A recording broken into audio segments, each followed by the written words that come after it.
rightfully so, well-deserved victory. Well, it was a collegiate career from coast to coast. She started at the University of Pennsylvania, ended her career on the West Coast at Stanford, and as you said, Lara, making that transition, which is, it sometimes takes a lot of, personal investment, right? The challenges of trying to find either a training group or a sponsor, and a lot of these athletes, without some of those accoutrements, are really kind of bootstrapping it, and that's the kind of win that she can really use and, get herself in some other races, maybe get some attention to some folks, and comes away really with an impressive win, likely to be the fastest time we see at 3,000 meters tonight on the women's side. We will continue with women's racing at 3,000 meters later. We're going to kind of go out of order once again. They're going to do the top sections of the men's 3K now, and this, I believe, is section 5 of 6, so we will see, just as we did with the women, the top 2 sections race here back to back.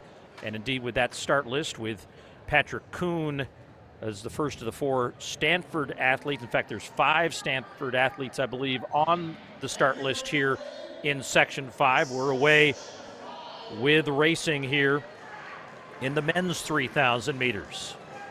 So the bulk of the 3,000s will now happen after these 2 men's races, but these are effectively the invitational races for the men at 3,000, many of whom we will see tomorrow as well in the Miles City event here at Dempsey. It'll be available to folks on runnerspace.com. Doing a great job of bringing us the breaking news, navigating us all through it, keeping everyone up to speed, no pun intended. Oh, there was a pun intended.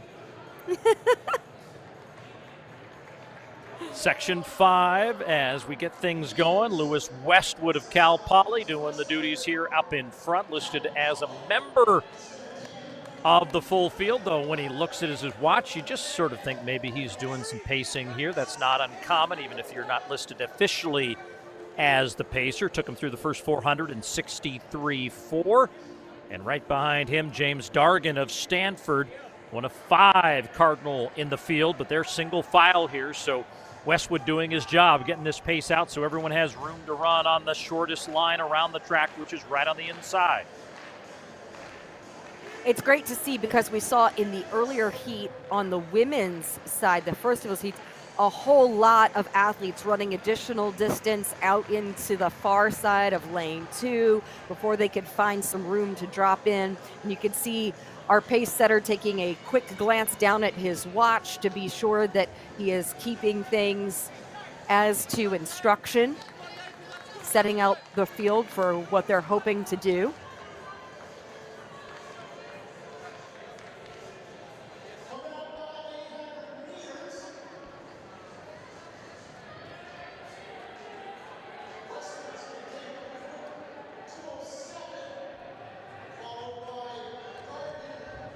.207 through the 800-meter mark.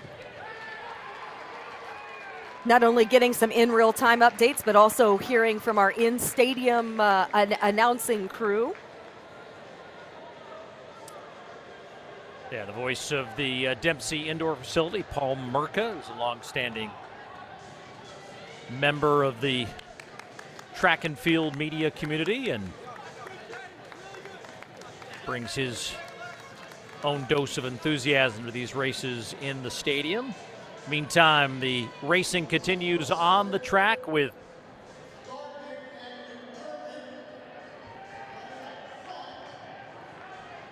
Lewis Westwood continuing to do what we believe is some pacing up front, but we'll see how that plays out with 6 laps to go. He's still factoring himself right in the middle of all of this. I think that's Kevin McDermott of Western Washington that's moved up, 67.84.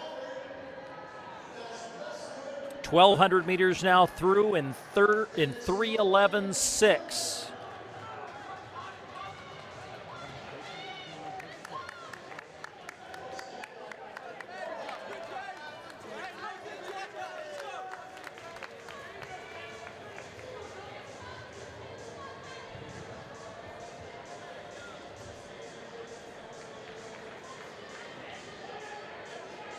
Nick Russell of Pacific is there in 4th position with hip number 5.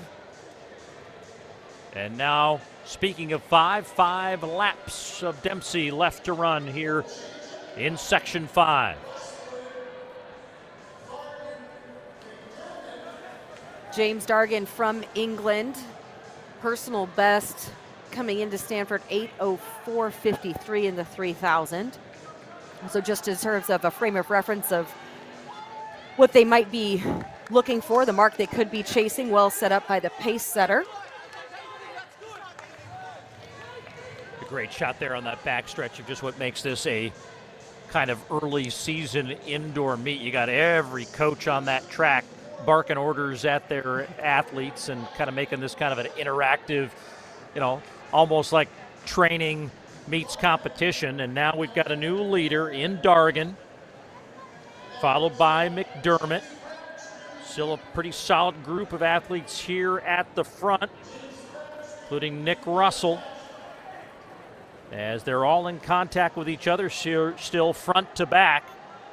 Still some time left on this track to make a move, but going to start to run out of time here shortly. That's James Crabtree, who's now battling here for 3rd position. He's one on the outside, almost in lane 2. But Durgan's still the leader.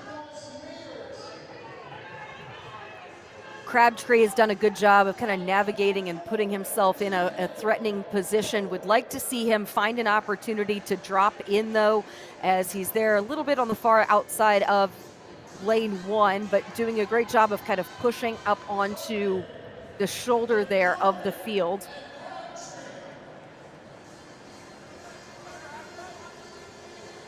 You also have that pack of, oh, go ahead, Paul, sorry about that.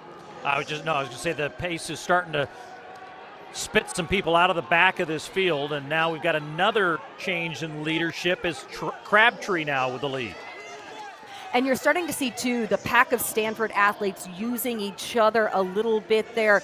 As you see on the far right-hand side of your screen, you've got 3-4 of them packed pretty tightly in there. So we'll see how much they'll try to use one another to position themselves and shake things up over these next few laps.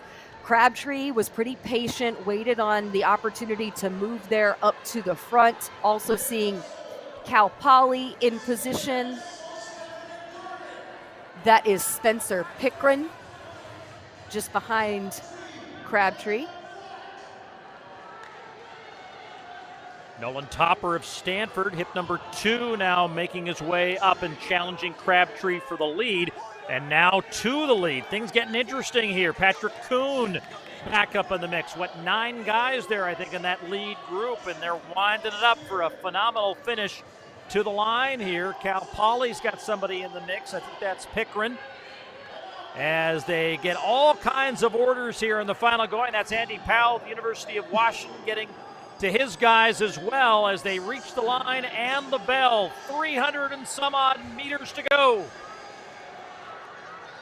Seeing those team tactics of Stanford coming into play to set up Patrick Kuhn to get in position up front. Pickren's doing a great job of threatening, and Pickren goes to the front. Yeah, Pickren with a lead and with authority breaks free from Kuhn. And now let's see if they can hold him off here in the final stretch. Kuhn does not look like he's gaining ground, but coming off the final turn, that's Nathan Neal. And Neal with all kinds of run, and he goes to the inside to take the win. Nathan Neal with a phenomenal close takes the victory here at Dempsey. The Bozeman, Montana native with a blistering close to get himself a victory at Dempsey at the UW preview. Nathan Neal ensured he had just enough to do what he needed to do to get the win. Perfectly plotted his move. Paul, you said it, did it with authority. That's what you have to do. You may have to make that bold move. You've got to go through it, throw the hammer down. Let's see. This is where we start to see things shake up just a little bit. Nathan Neal has hip 13. You can see him kind of he's got that dark kit. This is where he bounces around to the outside. He's all the way back there in about sixth position at that point. Then you see he slides on the inside. Tough to do, but he finds that narrow window to dip there onto the inside of the track, come up onto the left shoulder to get the win. What a great executed race, well tactical race from him. And while listed as unattached, he is, of course, a